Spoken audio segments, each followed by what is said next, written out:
Bueno, un año que, como decía Pili, comienza, uno que pasa con todas sus penas, sus glorias, sus momentos felices, y toca recoger el Belén, el árbol, los mantecados de limón, que no se come nadie, no se los come nadie. ¿A que no? Que sí, hay dos personas que les gustan los mantecados de limón. O sea, esto es para escribirlo porque yo no conozco a nadie que le guste, aparte de ustedes. Toca recoger los turrones porque ahora ya nos metemos en plena operación bikini, porque nos toca ya meternos en eso. Entonces, es un año de propósito, o sea, siempre nos hacemos propósitos y están bien, los propósitos son buenos porque nos animan, ¿verdad? Lo malo de los propósitos es muchas veces la falta de continuidad en ellos y empezamos con mucha fuerza y luego empezamos a decaer y nos damos cuenta que de aquello que nos propusimos cuando termina el año y evaluamos, nos damos cuenta de que algunas cosas no se pudieron hacer, ¿de acuerdo? Pero está bien hacerse los propósitos y este es un mes, como te digo, dedicado a la oración porque como comunidad tradicionalmente, esto es una tradición de nosotros, esto no lo hacen todas las iglesias, cada iglesia se mueve en ese sentido como quiere, pero nosotros como tradición nuestra entendemos que queremos empezar el año orando, queremos empezar el año pidiéndole al Señor que nos guíe, que nos ayude, que nos dé dirección, que traiga sobre nosotros todo lo que necesitamos y quite de nosotros todo lo que sobra, porque en nuestras vidas hay un cúmulo de eso, de muchas cosas que necesitamos, esos faltantes de nuestra vida, pero también muchas cosas en nuestra vida que sobran, que forman parte de ese equipaje que cada uno de nosotros cargamos y que muchas veces son cosas que están ahí del pasado, heridas y que también toca, ¿por qué no?, echarlas fuera para correr con más ligereza la carrera de la vida. Y como te digo, esta es una palabra, sin que sirva de precedente, más corta, ¿de acuerdo? Lo digo, lo voy a sintetizar hoy cortito, pero porque tenemos después algo muy bonito que ocurre, es que vamos a orar por todos vosotros, vamos a bendeciros. Lo que va a ocurrir es que vamos a intencionalmente, cada oración, no penséis que vamos a cumplir, no, intencionalmente nosotros nos preparamos e intentamos buscar la voz de Dios para la oración que hagamos sobre vuestras vidas venga de parte del corazón del Señor, no ni siquiera de nuestras buenas intenciones que pudieran ser mucho. Y lo que va a ocurrir después de la palabra, por eso quiero ser breve, es que vamos a estar orando por vosotros. Pero quiero recordar qué es la oración, porque son cosas que sabemos, como creyente es una de las cosas que uno comienza aprendiendo, ¿verdad?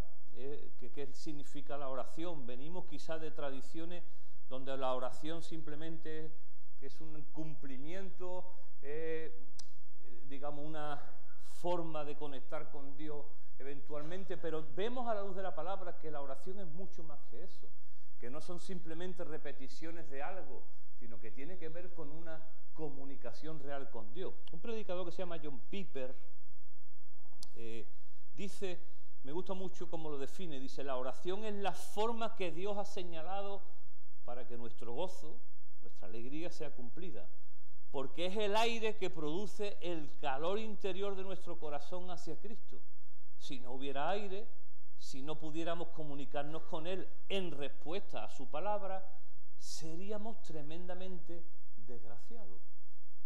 O sea, Dios se quiere comunicar con nosotros y de hecho lo ha hecho. Si uno abre sus ojos y ve toda la creación, si simplemente nos pudiéramos mirar a los ojos entre nosotros, nos daríamos cuenta que hay una belleza increíble en todo lo que nos rodea. Y el mundo es verdad que tiene muchas dificultades y hay enfermedad y hay guerras en este momento, pero también es verdad que hay una belleza en todo lo que nos rodea y diariamente los milagros, la mano de Dios nos rodea. El problema que tenemos muchas veces es que estamos tan ensimismados en nuestras cosas, estamos poniendo nuestros oídos, estamos tan cargados de situaciones que todo eso evita que haya esa comunicación con el Señor. No sé cómo te sientes tú cuando escribes un WhatsApp y te dejan en visto. Las dos de estos azules. Di la verdad. Te entra aquí. ¿Por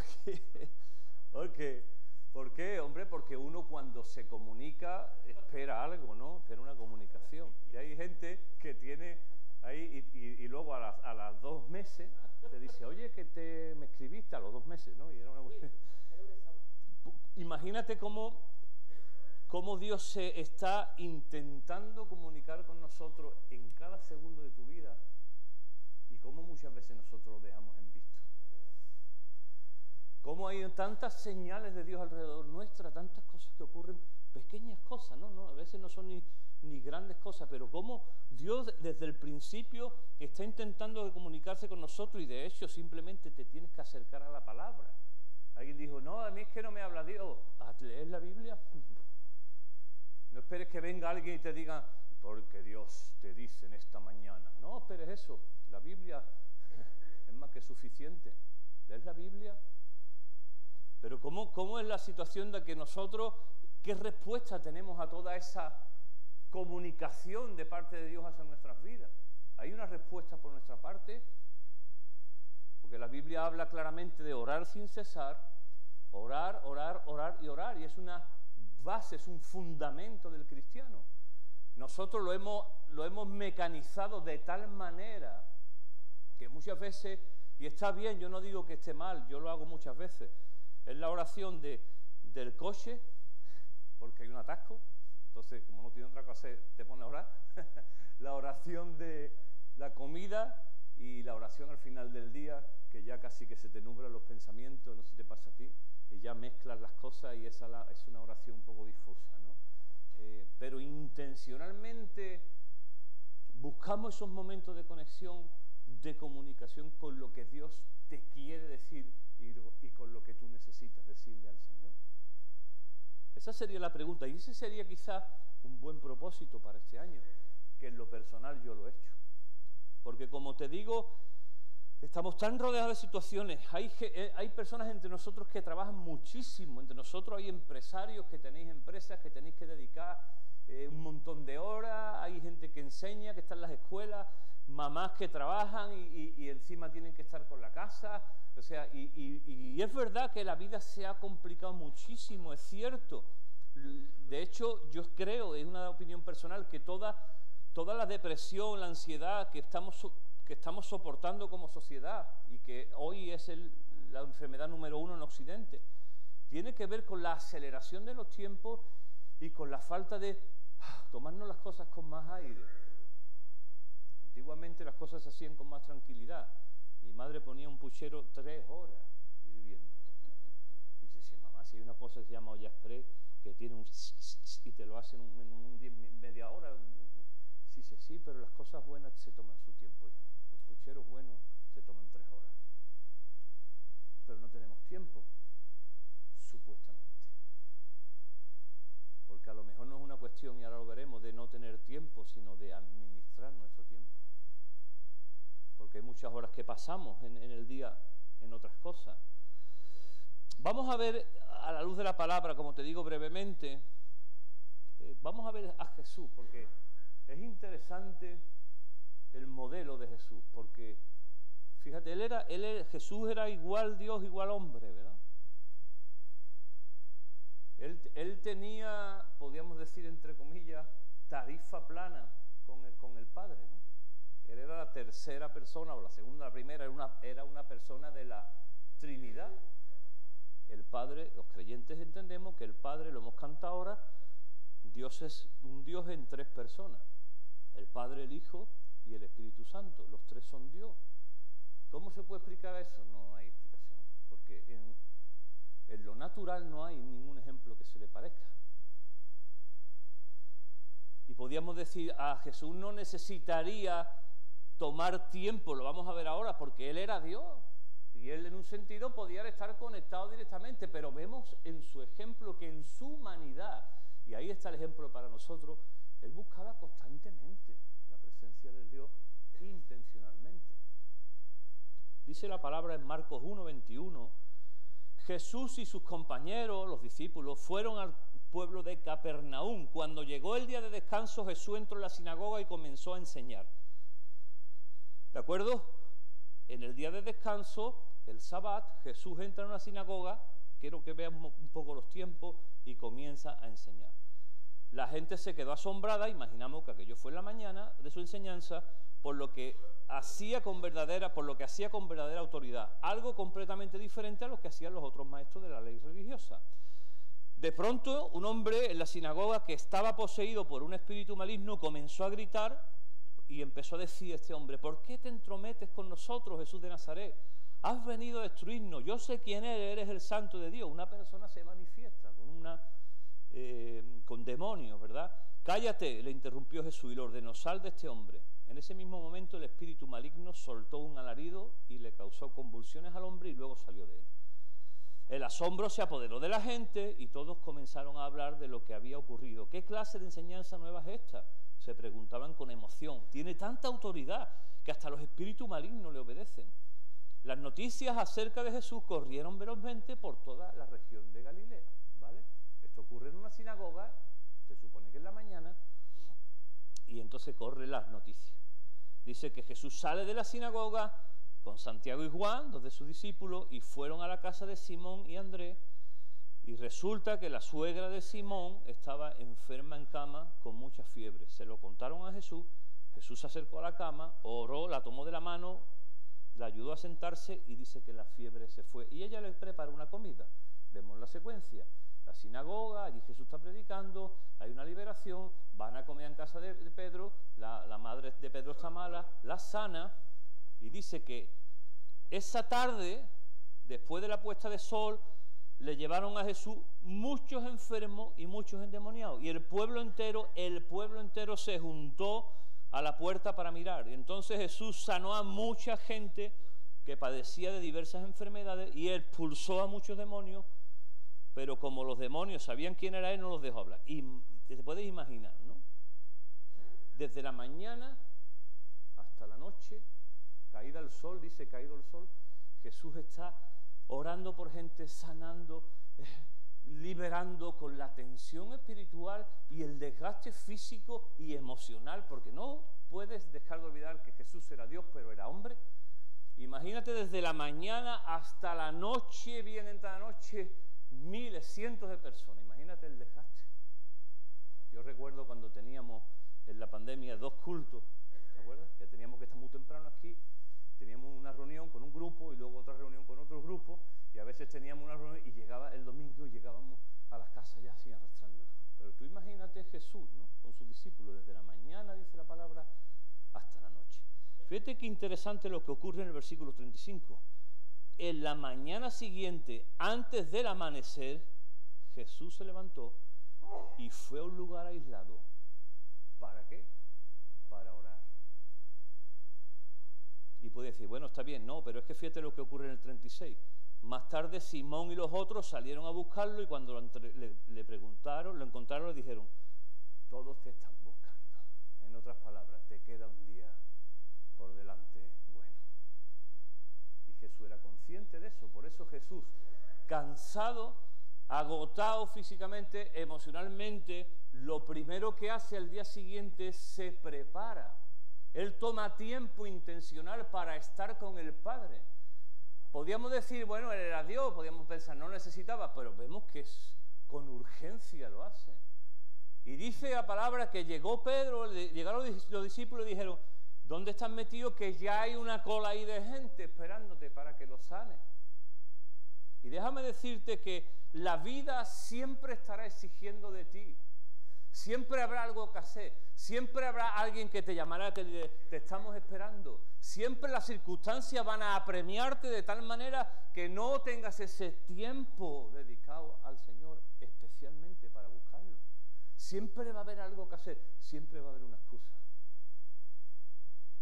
Y si no, plantéatelo un día como un reto en tu vida, decir: me voy a todas las mañanas de 5 a 6, de 4 a 3, pero fíjate la intencionalidad de Jesús, se levanta antes que ninguno para hacerlo. ¿Por qué? Porque el día que venía era largo, y nuestros días ciertamente son súper largos, por lo menos los míos. Yo admiro a la gente que se acuesta a las 9:30 a las 10 de la noche, de verdad. Le digo, qué alegría poderte acostar a esa hora y levantarte, porque nosotros a esa hora yo normalmente estoy llegando a mi casa. Aparte de Juanito y el John, hasta se levantan a las 5, es cierto. ¿Ve? Por ejemplo, es que se levanta demasiado temprano, ¿no? No está ni puesta a la calle ni nada, igual lo pone. Pero fíjate que siempre, de verdad, siempre la circunstancia... Hace un taco de calor, ¿no? ¿O podemos apagar algo, abrir algo? Yo estoy sudando aquí, de verdad. Si podemos apagar alguno de los aires. Y así pagamos menos luz también. Pero siempre, de verdad, siempre vamos a ver que en nuestra vida algo va a intentar que no, entre comillas, tengas ese tiempo. Pero vemos en la figura de Jesús que intencionalmente, Él lo hacía. Buscaba ese tiempo para estar. Y lo vemos muchas veces a lo largo del Evangelio. Vemos muchas veces cómo Jesús, en medio de las dificultades, en medio del cansancio, siempre dice que se apartaba a solas a orar. Es curioso que los discípulos llevaban el mismo ritmo de vida que Jesús, el mismo. Pero la imagen que tenemos de los discípulos precisamente es de están cansados. En una ocasión se los lleva a Jesús a orar con él, se quedan estroncados. Vemos que lo ven en Jesús, pero sin embargo ellos no lo reproducen. No vemos que los discípulos se apartaran a orar. Otro ejemplo, Mateo 14:1. Cuando Herodes Antipa, el gobernante de Galilea, oyó hablar de Jesús, le dijo a sus consejeros: este debe ser Juan el Bautista, que resucitó de los muertos, por eso puede hacer semejantes milagros, pues Herodes había arrestado y encarcelado a Juan como un favor a su esposa. Juan el Bautista es un hombre que Dios levanta para preparar el camino de Jesús, y Juan el Bautista es apresado por Herodes, y a placer de su hijastra, creo que era, porque igual le dice claro lo que está haciendo. Resulta que apresan a Juan, que era familia de Jesús, por cierto. Dice la palabra del Señor que Juan venía diciendo de Herodes: es contra la ley de Dios que te cases con ella. Y Herodes quería matar a Juan, pero temía que se produjera un disturbio, siempre por quedar bien políticamente, ¿verdad? Porque toda la gente creía que Juan era un profeta. Pero durante la fiesta de cumpleaños de Herodes, la hija de Herodias bailó una danza a la muchacha, y que le agradó a él mucho, y entonces le prometió con un juramento que le daría cualquier cosa que ella quisiera. Podía haber pedido un patinete, podía haber pedido muchas cosas, pero ella pidió la cabeza de Juan el Bautista. Fíjate, las ideitas de la muchacha. Movido por el corazón demoníaco de su madre, obviamente, ¿no? Pero, y como había hecho un juramento, pues tuvo que Herodes decapitar a Juan en prisión de una forma brutal y aún totalmente inocente. Dice que trajeron a Juan, la cabeza de Juan, en una bandeja, y se la dieron a la joven, que la llevó a su madre. Después de los discípulos de Juan llegaron a buscar su cuerpo, lo enterraron, y dice que fueron a contar a Jesús lo que había sucedido. Imagínate. O sea, Juan no era cualquier persona para Jesús. De hecho, estando Juan en la cárcel, lo vemos también en Lucas, Juan tiene una crisis de identidad, manda a llamar a Jesús, manda a preguntar si realmente él no es el profeta, el Mesías, y Jesús, delante de todo el mundo, dice: no hay un profeta, no hay nacido de mujer uno como Juan. Había un aprecio, eran familia además, Juan el Bautista y Jesús eran familia. Y entonces los discípulos de Juan vienen y le dan esa noticia a Jesús. Imagínate emocionalmente lo que supone una noticia de ese calibre, y más en una muerte tan traumática como esta. Dice versículo 13: en cuanto Jesús escuchó la noticia, salió en una barca a un lugar alejado para estar a solas. Vemos que ante el choque emocional, ante el momento tan difícil que él estaba viviendo, en vez de quejarse, en vez de estar maldiciendo a Herodes, ¿qué hace Jesús? Se recoge en intimidad delante del Padre para consolar su corazón. Porque en esa actitud vemos que Jesús estaba roto en esos momentos. Y dice que las multitudes oyeron hacia donde se dirigía y lo siguieron a pie desde muchas ciudades. Y cuando Jesús se baja de la barca para estar solo, vio a la multitud y tuvo compasión de ellos y sanó a los enfermos. y no dejaron a Jesús ni llorar. Imagínate. Jesús, roto en medio del dolor, está intentando apartarse para estar a solas, y resulta que la necesidad es tan fuerte que Jesús la atiende. Dice que esa tarde los discípulos se le acercaron y le dijeron: bueno, es un lugar alejado, que ya se está haciendo tarde, despida a las multitudes para que puedan ir. Y Jesús le dijo: no, denles de comer ustedes. Y ocurre el milagro de los 5 panes y los 2 pescados, los 2 peces, ¿vale? Acuérdate, Jesús multiplica todo eso, y más de 5.000 personas, sin contar mujeres y niños, son atendidos. ¿Puedes pensar esas cifras? Si nosotros, cuando hacemos ahí abajo un arroz para 100 personas, la que formamos, y la silla, que falta una silla, que no sé cuánto, tú puedes imaginar, vamos a poner el triple, 15.000 personas comiendo, el desgaste físico, porque estaban repartiendo comida. Imagínate, ¿no? Todo el día, Así que vemos que Jesús se intenta apartar, vemos una secuencia, se pone a orar por la gente, se pone a ministrar, ahora se pone a darle de comer a la gente, y mira lo que ocurre un poquito más adelante, lo vemos, que inmediatamente, versículo 22, de noche ya, inmediatamente Jesús insistió, dice la palabra. El texto que usa en el original griego es la palabra anakkaso, que no tiene nada que ver con anacardo, que estos son los anacardos. Anakkaso, que es usado 9 veces en el Nuevo Testamento y significa obligar a alguien a hacer lo que, aunque no quiera. O sea, porque podemos ver la palabra insistió y decir, bueno, te voy a insistir, Javi, te voy a insistir, hijo, en que me invite, ¿no? Pero no, la fuerza de esa palabra es que, aunque tú no quieras, tienes que. Y lo que está diciendo la palabra aquí, la intensidad de esa palabra, es que estaba obligando a sus discípulos a que se fueran y lo dejaran solo. Había un imperativo en su corazón de necesitaba con urgencia estar con el Padre. Necesitaba recogerse, necesitaba conectarse con el Padre porque estaba cansado físicamente, estaba cansado emocionalmente y muy posiblemente también espiritualmente. Había estado desde la mañana, que recibe la mala noticia de Juan y no puede ni siquiera pararse, tiene que seguir ministrando, dando de comer, pero llegada la noche dice que insistió a su discípulo: iros, dejadme solo, lo necesito. Ojalá fuera esa insistencia también nuestra, ojalá hiciéramos nuestra esa palabra en cuanto entremos en esos momentos difíciles y podamos decirle a la circunstancia: déjame solo, me voy a buscar de Dios solo, voy a insistir, voy a obligarme y voy a obligar a las circunstancias a hacerlo.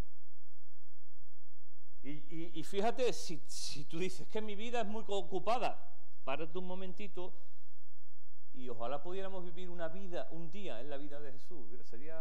Acabaríamos por los suelos. Pero dice la palabra que Jesús insistió a la gente, a las circunstancias, hasta aquí. ¿Y qué ocurre? Dice que le insistió en que los discípulos regresaran y cruzaran al otro lado mientras él enviaba a la gente a casa. Versículo 23.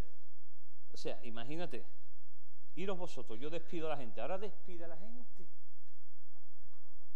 Que no se quieren ir, que todavía hay algunos rezagados que quieren oración.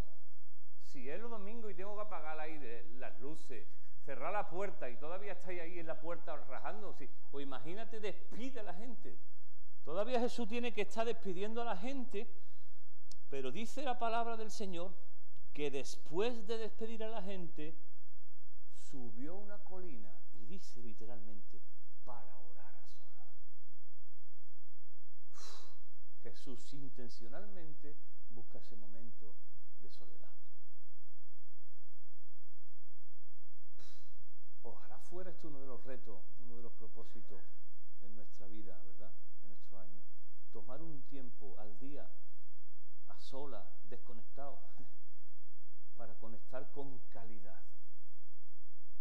Porque muchas veces decimos, no, si yo paso tiempo con mi familia, pero ese tiempo en tu familia es tú con tu teléfono, el niño con el suyo, el otro con el suyo, la madre con la tablet y el padre viendo el DAZN, el furú.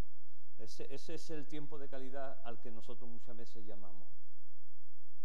Pero es que con Dios también muchas veces llamamos tiempo a estar haciendo 20 cosas, escuchando una alabanza de fondo, y también a eso nosotros lo podemos llamar tiempo. Pero vemos que, fíjate, Jesús intencionalmente, disculpa que sea insistente con esta palabra, toma su tiempo a solas, y vemos que o es al principio en la mañana, muy de mañana, antes de que todo comience, o vemos como en esta ocasión que es al final del día, cuando todo ha terminado, aunque estoy cansado, aunque estoy agotado, aunque estoy dolido, aunque estoy llorando, pero necesito pasar ese tiempo a solas con el Padre y el Espíritu Santo. O en la mañana me levanto antes, o en la noche dedico un tiempo intencional a eso. Y para eso quizás a veces hay que dar un off a la tele, al Netflix y a las redes sociales que nos ocupan, dicen las estadísticas, 1/3 de nuestro día. 1/3 es mucho.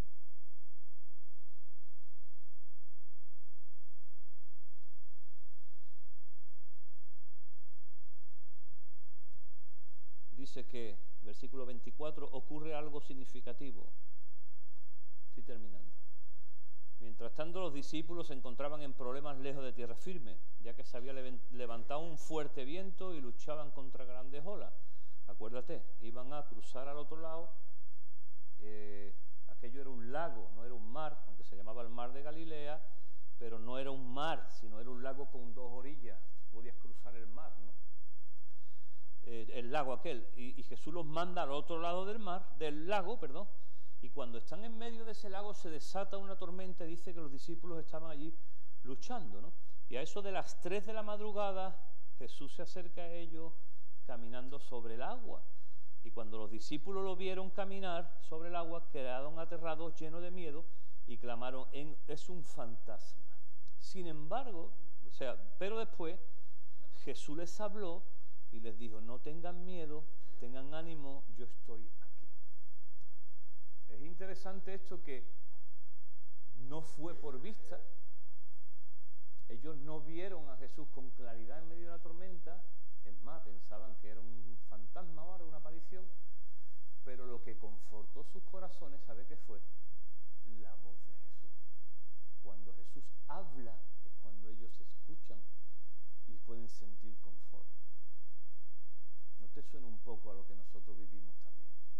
Porque nosotros no hemos visto a Jesús, pero hemos escuchado su voz a través de las Escrituras y la misma creación nos habla de Él.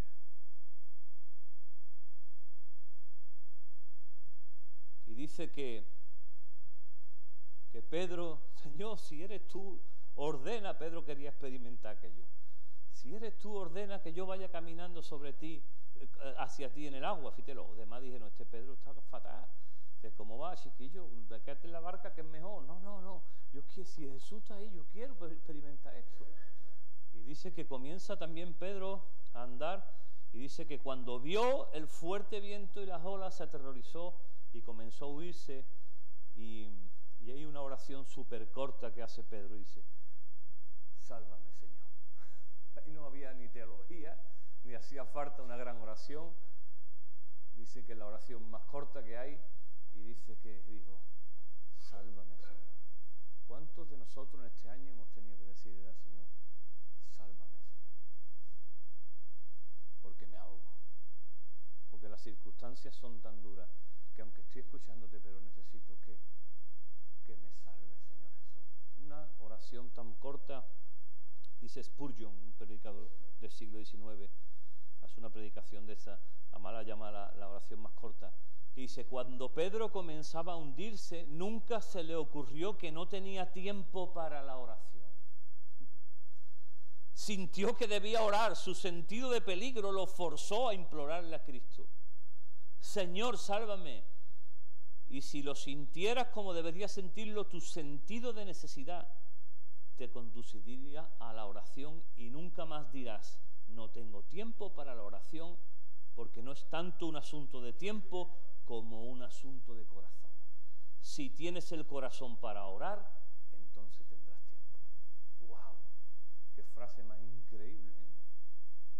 Está diciendo, fíjate, la necesidad imperiosa lo llevó a orar. muchas veces nuestra necesidad interior, por tantas cargas, tantas luchas, la vida se ha convertido en una carrera de obstáculos súper difícil. Yo pienso hoy en los jóvenes que tienen que comprar, alquilar una vivienda, que tienen que encontrar un trabajo, y digo, Dios, Señor de mi vida, porque en nuestros tiempos al menos trabajo había, y por lo menos los alquileres te podías acceder a un alquiler, luego te metías una hipoteca más o menos, pero es que hoy, es que yo pienso en la gente nueva, la nueva generación, qué difícil, ¿no? Qué complicado. Eso sumado a la crisis que hay tan fuerte a nivel familiar, divorcios, separaciones, cosas que estamos viviendo que jamás hubiéramos pensado y nos ha tocado vivir nosotros.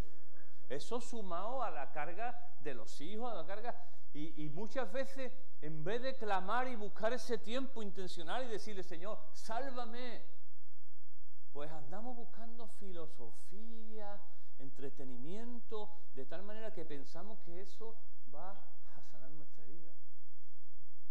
¿Y sabes qué hace ese tipo de cuestiones? Las adormece, pero no las sana. Sálvame, Señor.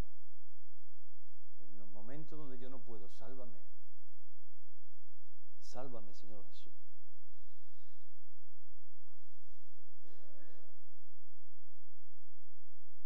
Reconocer la voz de Jesús es la clave para que en medio de nuestras tormentas podamos seguir a flote. Y no hay una manera mejor de reconocer la voz de Jesús que en medio de esos tiempos intencionales de búsqueda en la oración, en la palabra y estas cosas que ya sabemos. No te estoy contando nada nuevo. Se acercó uno de los escribas, Marcos 12:38, y le dijo, ¿cuál es el primer mandamiento de todo, Jesús? Y Jesús le respondió, el primer mandamiento de todo es, oye, Israel. No, el primer mandamiento es, el Señor nuestro es uno, amarás a Dios con todo tu corazón, sí, pero previamente a eso hay un oye, también mandamiento. El primer mandamiento es, oye, Israel, óyeme, escúchame, pon atención a lo que te quiero decir. Y entonces cuando tú oigas, entonces cuando puedes amar a Dios y al prójimo. Difícil se va a hacer si no tomamos tiempo para escuchar la voz de Dios en nuestras vidas. Porque las voces van a seguir llegando, va a seguir llegando una cantidad de información, de situaciones, pero necesitaremos despejar todo eso. ¿Y cómo lo hacía Jesús? Porque Jesús estaba también en ese momento de opresión, y lo vemos más veces. Incluso cuando es entregado, cuando va a ser entregado, tiene que irse a Getsemaní allí a orar solo, sabiendo de lo que venía encima. Se lleva a su discípulo a orar conmigo, ¿verdad? Os necesito, y le pedí, y allí el Señor suda hasta sangre de la necesidad que tenía de acompañamiento. Dios mío, acompáñame en estos momentos. Y lo vemos constantemente en la vida de Jesús, que en su humanidad Él necesitó urgentemente buscar ese momento. Y era Jesús. ¿Cuánto más nosotros no lo vamos a necesitar? Si el mismo Jesús lo vemos incluso apremiándose a sí mismo a ello, incluso quitando circunstancias, incluso buscando el momento del día, ¿cuánto más nosotros con nuestras imperfecciones, con nuestras luchas, cuánto más nosotros no vamos a necesitar ese aire en nuestras vidas? Y la vida del creyente, de verdad, y en mi experiencia lo digo después de recorrer muchos años y uno vuelve al final al mismo círculo. Si esto te falta, perdona, te falta todo lo demás. Puedes tener éxito en tu ministerio, podemos ser una iglesia con muchas actividades, el año que viene a lo mejor el vídeo con más cosas, muy, muy bonito, pero si esto falta en la vida del creyente y en la vida de la iglesia, te puedo decir que el fruto que se genera es un fruto muy pobre. Porque esta es la vida. Vemos que después cuando el Señor resucita y parte, se les encomienda la misión a los discípulos. Imagínate la misión, esto, más o menos, la misión era más o menos como si ahora bien el Señor nos dice a nosotros, tenéis que ir a Marte a evangelizar, tenéis que abrir Olin Marte, más o menos. Tú dices, pero ¿cómo yo a Marte, tío? Pues si allí no, primero allí no hay nada. Pues más o menos es lo que ellos sintieron, el vértigo que sintieron cuando el Señor les dijo, tenéis que ir al mundo entero, a toda lengua, pero nosotros hemos salido de aquí. Nosotros no hemos ido, nosotros que no, y dicen, el mundo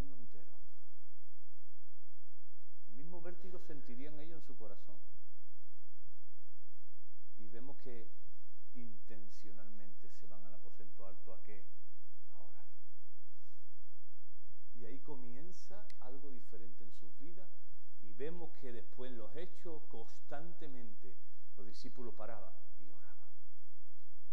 Vamos a elegir, vamos a orar.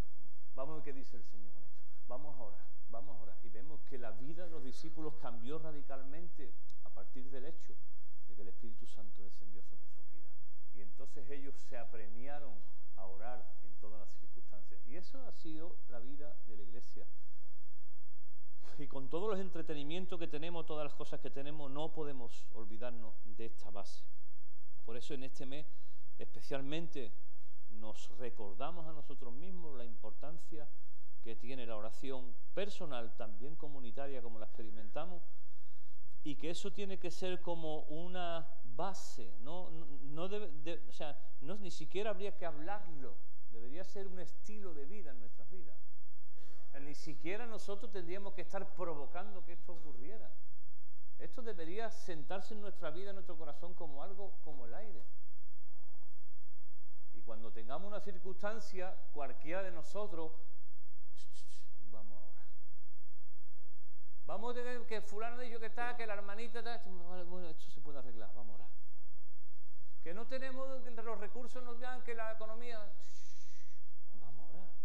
Intencionalmente, vamos a orar. Vamos a orar los unos por los otros, para que haya entre nosotros sanidad.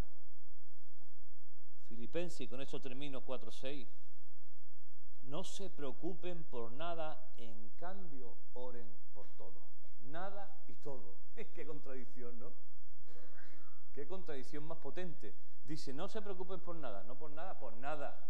Pero para no preocuparte por nada, entonces tienes que orar por todo. Esa es la ecuación. Si yo realmente no quiero preocuparme, que es imposible no preocuparte, pero si no quiero desgastarme en esa preocupación, entonces lo que tengo que hacer es orar. Pedirle al Señor, Señor, ayúdame. Señor, sáname. Señor, dame la dirección. Señor, dame. Si esto se convierte en un estilo de vida en nuestros corazones, en la mañana cuando te levantas, la primera luz del día, tú eres capaz de parar y decir, antes que el café, Dios mío, gracias por este nuevo día. Y buscar ese momento, que puede ser al mediodía, puede ser por la noche, cada uno en sus estilos de vida. A algunos les gusta hacerlo solo, a otros les gusta dar un paseo. Yo cuando era corredor, hace ya unos años que corría casi todos los días, mis momentos eran eso. Y me decía uno, oye, ¿tú a qué hora vas a salir a correr? Y yo le decía a las 4 y me iba a las 6 para no ir con nadie. Y me iba y siempre recuerdo que me recorría todos los campos estos y muchas veces incluso cogía el coche y me iba más lejos. Pero ahí era un momento para mí que echo de menos muchísimo, de desconexión total, y recuerdo de que incluso mis mejores predicaciones salieron en esos momentos. Para mí era eso. Para ti puede ser otra cosa. Para ti puede ser tu cuarto, para ti puede ser un paseo, para ti puede ser lo que sea, tu coche. Hay gente que pasa mucho tiempo en el coche, tu coche puede ser, ¿no? Tu oficina, pero hay que parar, hay que intencionalmente buscar ese momento de ponerse delante de Dios, escuchar su voz y dejar también que Dios te hable a tu vida. No se preocupen por nada, en cambio oren por todo. Díganle a Dios lo que necesitan y denle gracias por todo lo que Él ha hecho. De nuevo vemos aquí algo muy potente. Por un lado, yo le doy gracias por lo que ya tengo, porque nuestro problema es que no agradecemos lo que tenemos, sino que siempre estamos mirando lo que no tenemos. Agradece ya lo que tú tienes, da gracias por tu familia, da gracias por tu trabajo, da gracias por una comida, da gracias por tu techo, da gracias por lo que tienes mucho. Y sin embargo, y luego también, Dios mío, pero también me falta esto. Den gracias, gratitud y petición. Y dicen que así experimentarán la paz de Dios que supera todo lo que podemos entender. La paz de Dios cuidará de su corazón y su mente mientras vivan en Cristo Jesús. ¿Quién no necesita paz en estos días? ¿Quién no necesita paz interior? Di la verdad. ¿Quién no necesita sentirse seguro? ¿Quién no necesita que su corazón esté confortado ante los días que vienen? Di la verdad. ¿Quién no necesita paz, tranquilidad, descanso en su corazón? Te puedes ir a una isla desierta, a un de esos de las pulseras, todo incluido, todo lo que tú quieras, con un masaje de 3 tipos y la mejor, lo que tú quieras, lo que quieras. Pero como aquí dentro no estés bien, te vendrá igual o peor que te fuiste. Porque no es lo de fuera, es lo de dentro. ¿Y cómo se trabaja, cómo se construye lo de dentro? En oración. Ahora, el otro día escuché a un personaje hablando de que hay que meditar la finanza. Meditar en tu finanza, se llama ahora. La meditación ahora llevado a la finanza. O sea, es como coger tu cartera y ponerte a mirarla. Y como la abras, ya acabaste, acaba la meditación, está tiesa. Pero ahora medita en tu finanza, ¿no? O sea, finanzas te fueran a resolver ya tú. Tú medita en tu finanza. Como algunos meditemos en nuestras finanzas, hombre. Ahora si tú vas a... Pero fíjate, el mundo en general hay una corriente donde se está entendiendo que la meditación es buena. Meditar, pararte. La meditación tiene que ver con pararte intencionalmente. Y unos meditan unas cosas, otros en otras, pero a nosotros se nos ha regalado la bendición de orar, de conectar con Dios. ¡Qué regalazo! ¿Somos conscientes de ello? O sea, la gente dice, no, es que me va bien porque ahora estoy meditando. Y yo digo, yo llevo orando toda mi vida y me va súper bien. ¿Orar qué es? Hablar con Dios. ¿Por qué te pones a rezar y 4 Padres Nuestros? Que va. Le hablo de todo el Señor, le hablo de todo. A veces hasta me enfada conmigo. Hablamos, discutimos, luego él siempre me gana. Siempre, no sé cómo hace, pero aunque yo crea que tengo razón, nunca tengo al final la razón. Siempre él me gana y me gusta que me gane. Me encanta que me gane. Porque gana mi corazón. Y entonces nosotros no somos conscientes de la bendición de la oración. Lo tenemos como algo que, bueno, hemos aprendido ahí, venga ahí a orar. Pero en este año, ¿por qué no como persona intencionalmente lo hace, como familia y como iglesia? Este año buscamos eso, ¿no? Y ya la palabra pastoral ya tiene que ver un poco con eso este año, ¿no? Porque podemos seguir haciendo cosas, pero y siempre habrá una necesidad que atender, pero si descuidamos esto, que es la principal base, posiblemente nuestras vidas siempre estén en un desequilibrio. ¿Amén? He terminado, ¿eh?